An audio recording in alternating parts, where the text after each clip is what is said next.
Gold buyers, మీ కష్టాల్లో నమ్మకమైన మీ ఆత్మీయ నేస్తం.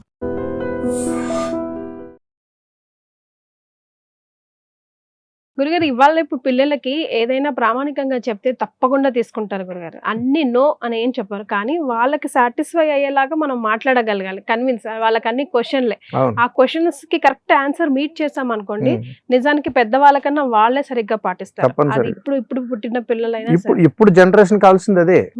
మీరు పూర్వకాలంలో తీసుకుంటే ఇప్పటికీ మన వయసు వచ్చినటువంటి వాళ్ళకి కూడా గ్రామ దేవతల గురించి అయినా, ఈ పూనకాల గురించి అయినా, ఆత్మల గురించి అయినా, దేని గురించి అయినా పూర్తి అవగాహన లేకపోవడం గల కారణం ఏంటి? మన చిన్న వయసులో మనకి చెప్పలేదు, తెలియలేదు. ఇప్పుడు కొత్తగా చెప్తే విడ్డూరంగా ఉంది.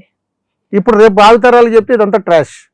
ఇప్పుడు ఏ టెక్నాలజీ దాని మీద పడిపోతారు తప్ప ఇవన్నీ తెలియదు. అందుకని ఎప్పటికైనా మన పురాతనమే అల్టిమేటం, అందులో డౌట్ ఏం లేదు. అదే గురుగారు, మనం ఇంట్లో పూజ చేసుకున్నాక లేకపోతే దేవాలయాల్లో అయినా సరే ప్రసాదం పెడతాము, దాన్ని నైవేద్యంగా ఇస్తామా, ప్రసాదం తిండమ్మా అంటారు.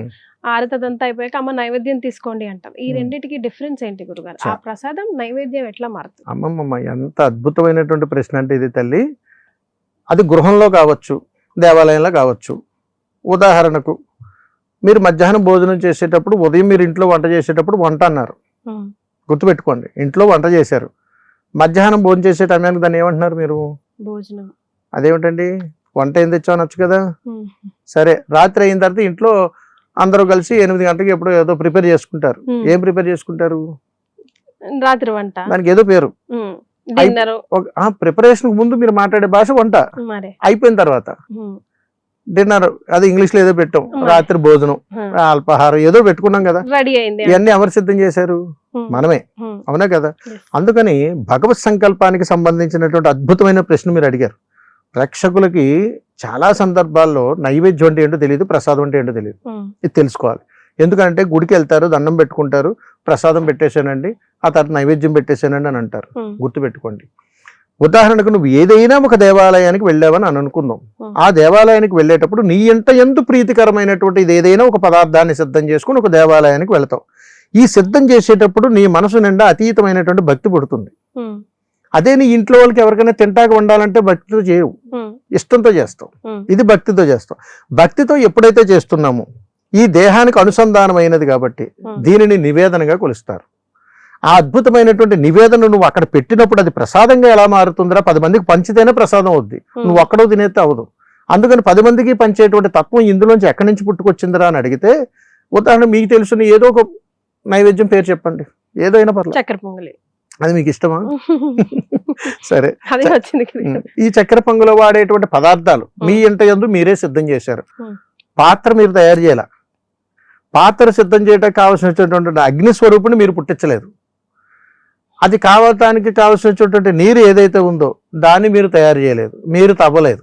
తర్వాత పాలను మీరు సిద్ధం చేయలేదు, దాంట్లో కావాల్సినటువంటి చక్కెరను మీరు సిద్ధం చేయాల, కొబ్బరి ముక్కలు మీరు సిద్ధం చేయాల. కానీ సర్వాధికారాలు మీకున్నాయి. ఎందుకని? దైవానుగ్రహం అక్కడ మీకు ఉంది కాబట్టి ఇవన్నీ మీరు చేయగలుగుతున్నారు. కాబట్టి మీ చేతుల ద్వారా వండించినటువంటి ఆ నివేదనని అక్కడ భగవత్ సంకల్పం చేరే వరకు నివేదనే దాని పేరు. ఆ తర్వాత నైవేద్యం. ఎందుకనంటే భగవంతుడు ఎన్నో రకాల పరీక్షలు పెడతాడు. ఎలా పెడతాడంటే, ఒరే ఇప్పుడు నీవు పులిహార చేయాలని అనుకున్నావు, చక్కెర పొంగల్ చేయాలనుకున్నావు, దానిలో వాడేటువంటి ఏ ద్రవ్యము నువ్వు పండించలేదు కదరా, నీకెందుకు కదా సర్వాధికారులు, ఇది నా ప్రసాదం, ఇది నా నైవేద్యం, ఇది నేనే తినాలి అని చెప్పి నువ్వెందుకు అనేటువంటి ఒక ప్రశ్న మనం వేసుకుంటే అక్కడ చెప్పినటువంటి పరమార్థం ఎంత అద్భుతంగా ఉంటుందంటే తల్లి, గుడిలోకి వెళ్ళిన తర్వాత భగవత్ సంకల్పానికి అక్కడ సమర్పించినటువంటి నివేదనను మహానైవేద్యంగా మార్చి భగవంతుడికి మంత్రాన్ని అనుసంధానం చేసి భూత ప్రేత పిశాచాలు అక్కడికి రాకుండా చేసి ఘంటానాదం పలికించి హారతి ఇచ్చి భగవంతుడికి అర్పిస్తారు. ఆ అర్పించే లోపు ఎంగిలి పడటానికి ప్రయత్నిస్తుంటే ఉగ్రభూతాలు, అప్పుడు కొడతారు గంట. అయిపోయిన తర్వాత భగవంతుడు చూపించిన నైవేద్యాన్ని బయటికి తీసుకొచ్చి 10 మందికి పంచుతారు. ఇప్పుడు నైవేద్యం ప్రసాదం అయింది. ఎలా అయిందిరా అని అడిగితే, సమస్త ప్రకృతిలో ఉన్నటువంటి ఆధారభూతమైనటువంటి, ఉదాహరణకు చింతపండు కానీ, దాంట్లో వేసేటువంటి ఏదైనా ద్రవ్యాలు కానీ, రైస్ కానీ, నీళ్లు కానీ ఏది నువ్వు పండించలేదు కదరా. ఎంత ప్రకృతి ధర్మంలో పరమాత్మ స్వరూపం ఉంది కదా, ఆ ప్రకృతిలో ఉన్నటువంటి పరమాత్మ స్వరూపం నీలో ఉన్నటువంటి ఆత్మతోటి అనుసంధానం అయ్యి ఒక నివేదనగా తయారైంది. దీనిని నువ్వు భక్తితో ప్రేమించి పంచభూతాలకి నివేదన చూపించి సమస్త గణనాలకి కూడా మంత్రోచ్చారణ చేసి మహా నమస్కారం చేసి మహా నివేదన చేసి 10 మందికి నువ్వు పంచుతున్నావు. అందుకని నీది కానిది దాని మీద నీకు హక్కు లేదు. అందుకని ఎప్పుడైతే మహా నివేదనను ప్రసాదంగా స్వీకరిస్తున్నావంటే ఎదుటివాడి చేతిలో నువ్వు పెట్టగలగాలి. చేతిలో పెట్టగలిగి అవతలోడు ఆస్వాదించగలిగినప్పుడు, దానిని వాడు తిన్నప్పుడు, ప్రసాదం ఎప్పుడు తిన్నా కానీ రుచిస్తుంది. కారణం ఏమై ఉంటుంది? అవును గురుగారు. ఎక్కడైనా మీరు దేవాలయాలు అబ్బాయి ఎంత బాగుందో ప్రసాదం అంటావు, ఎందుకని అంటారు? మంచి ఇంగువ బాగా వేస్తారనా, లేకపోతే ఇంకోటి ఏదో అనుకుంటాం కదా. ఏమో గురుగారు, పులిహోరాలు కూడా అవి కూడా కొన్ని నైవేద్యాలు మనం ఆలయాల్లో తింటేనే, లేదంటే ఆ ప్రత్యేక రోజులో ఆ ప్రత్యేక నైవేద్యంగా చేసిన రోజే అది రుచి. వాస్తవిక ధర్మం అది కాదు, గుర్తుపెట్టుకోండి.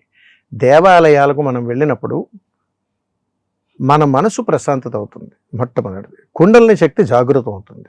ఎప్పుడైతే కుండలిని శక్తి జాగృతమైందో మనం వదిలేటువంటి శ్వాస తేలికపాటిగా మారుతుంది. ఎప్పుడైతే తేలికపాటి శ్వాస అయిందో అక్కడ నీకు ఏ ప్రసాదం పెట్టినా కానీ ఆస్వాదించడం ప్రారంభమవుతుంది. దేవాలయం బయట నీ శ్వాస బరువుగా ఉంటుంది. అందుకని దేవాలయం లోపల కుండలిని శక్తి జాగృతం ఉంటుంది కాబట్టి అందరూ భక్తి ప్రవర్తనలతోటే కలిగి ఉంటారు కాబట్టి ఖచ్చితంగా వారి శ్వాస తేలికపాటిగా ఉంటుంది కాబట్టి అక్కడ ఇచ్చిన ఏ ప్రసాదమైనా నీ దేహం అణువణువు రుచించగలుగుతుంది. అందుకని అది రుచించినట్టుగా నీకు బాగా కలుగుతుంది.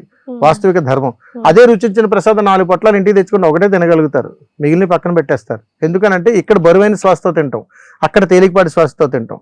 అందుకని ఆ కుండలిని శక్తి జాగృతమైనప్పుడు అక్కడ తీసుకున్నటువంటి మహాప్రసాదం ఏదైతే ఉందో 10 మందికి చేతి ద్వారా నువ్వు పంచగలిగినప్పుడు, అది తింటున్నప్పుడు నీ శ్వాస తేలిగ్గా ఉంటుంది. కాబట్టి నువ్వు వదిలినటువంటి శ్వాస, ఇది పండించినటువంటి రైతు ఎక్కడున్నాడో, ఏ దేశంలో ఉన్నాడో, ఏ మారుమూల ప్రాంతంలో ఉన్నాడో వాడి యొక్క కష్టాలన్నీ కూడా సర్వదారిద్ర్యాలు పోతాయి. అది ప్రసాదం అంటే. అందుకని ఇంటయందు చేసినటువంటి నివేదనను భగవత్ సంకల్పంతో పెట్టిన తర్వాత నైవేద్యంగా మారి ఆ తర్వాత 10 మంది యొక్క శ్రేయస్సు కోరం ఒక 10 మంది తినాలని నువ్వు పెట్టినప్పుడు వారు వదిలినటువంటి తేలికపాటి శ్వాస ఇది పండించినటువంటి రైతు సుభిక్షంగా ఉండాలని చెప్పి ఈ శ్వాస అక్కడ దాకా చేరుకుంటుంది. అందుకని గుళ్ళోకి వచ్చి నమస్కారం చేసుకుని లక్ష్మీనారాయణ స్వామి గుళ్ళోకి వచ్చి, వెంకటేశ్వర స్వామి గుళ్ళోకి వచ్చి ఆ ప్రసాదం తీసుకుని వేసుకున్నప్పుడు నువ్వు నవిలి మింగి వదిలినటువంటి శ్వాస ఇది ఏ మహానుభావుడు తయారు చేశాడో, నేను తయారు చేయాల, కానీ ప్రసాదం ఎంత బాగుందని ఆస్వాదించని చూసారా. ఈ మహాపుణ్యంతో వచ్చేటువంటి శ్వాస పండించిన రైతుకు తగులుతుంది. అంటే అంతవరకు వెళ్ళగలిగేటువంటి శక్తి ఉంది భగవత్ సంకల్పంలో. అందుకని ఎదుటివాడిని నువ్వు తెలియకుండా ప్రాణదానం చేయగలిగావు కాబట్టి ప్రసాదం అయింది. నువ్వు వెళ్ళి బతికించలేదు వాడిని, పాప ఏ కష్టాల్లో ఉన్నాడు, అప్పుల పాలు అయిపోయాడు అనుకోకుండా అతను పండించింది ప్రసాదంగా నైవేద్యంగా మారి ఇక్కడికి వచ్చి నువ్వు తిన్న తర్వాత ఈ శ్వాస అక్కడ దాకా తగిలేటప్పటికి అతనికి అనుకూలంగా ఏదో కలిసి వచ్చింది. నిజమేనండి, నేను ఆ గుళ్ళో బియ్యం ఇచ్చానండి, ఎంతో కష్టపడి పండించాను, ఫలానా దేవాలయానికి ఇచ్చాను, అది ప్రసాదంగా మారి 10 మందికి ఆహారంగా మారి వారి వదిలిన తేలికపాటి శ్వాస నువ్వు పడ్డ కష్టాల్లో చేయూతనైంది, నీకు తెలియకుండా నిన్ను బ్రతికించగలిగింది. అది పేరు ప్రసాదం. అంతే తప్ప మనం చేసి గిన్నెలో పెట్టేది ప్రసాదం అవ్వదు. అది ఒక జీవుడిని బ్రతికించగలిగేది ప్రసాదం.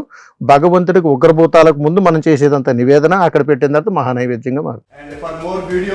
Please subscribe to iDream. Please subscribe to iDream. Please subscribe iDream. And please subscribe to iDream. For more videos, subscribe to iDream. Please like, share and subscribe to the channel. Congratulations, iDream. Subscribe to iDream. Subscribe to iDream. So subscribe to iDream Media. iDream ki iDream team andarki huge congratulations. Please subscribe iDream Media. Please subscribe to iDream. Subscribe iDream. Please subscribe to iDream. iDream అంటే నా కళల ఛానల్ను subscribe చేసుకున్నారు, నోరు తిరుగుతలేదు, మీరైతే గంట గుర్తు కొట్టండి. For more such videos, please subscribe to iDream. Subscribe to iDream. Please subscribe to iDream. Please subscribe iDream Media. Please do subscribe to iDream. Please subscribe to iDream Media. For best entertainment and information, please subscribe iDream. And don't forget to subscribe to iDream.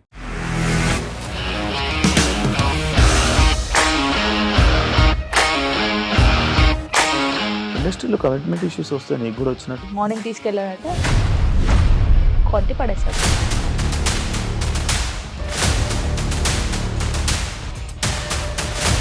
వాళ్ళు కూడా చూడలేదు ఈ cinema అని చెప్పడానికి కూడా చాలా ధైర్యం కావాలి. అది నిజం కదా, దాంట్లో ధైర్యం ఏంటి? ఇది నెక్స్ట్ డే ప్లేట్ మార్చేస్తే తప్పు కదా. As of now we are comfortable this అని నేను అనుకుంటున్నాను. రష్మిక గారిది మీది ఒకే ఊరు అంట కదా.